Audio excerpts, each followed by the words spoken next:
in Grand Island. This was a defensive struggle all the way, so it's fitting to start with a defensive play.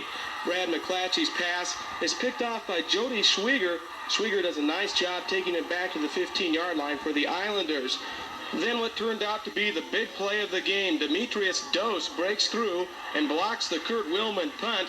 Chad Davis recovers for Southeast, giving the Knights excellent field position inside the GI 10-yard line. 3 plays later, it's Neil Volker busting in from the 1, and Southeast had a 7-0 lead.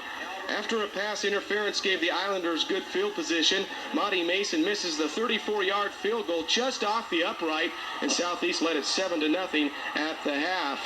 GI moved the ball in the third quarter. TJ Setchi busts up the middle for a 15-yard gain for Grand Island.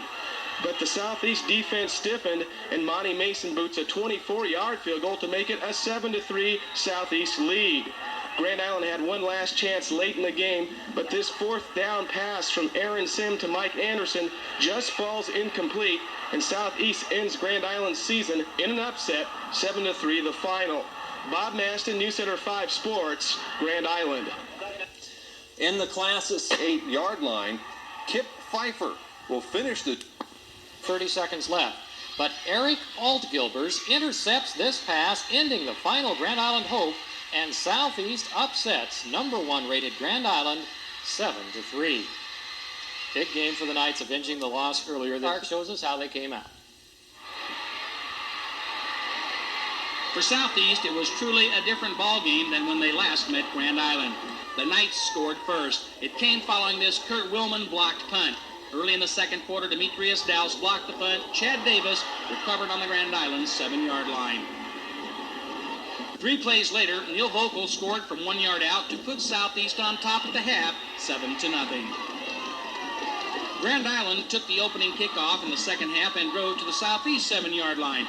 The Knights held. Monty Mason kicked a 24-yard field goal to get the Islanders on the board. Trailing by 4 with just 40 seconds left in the game, the Islanders threatened to score again. Quarterback Aaron Sim threw to Mike Anderson in the flat.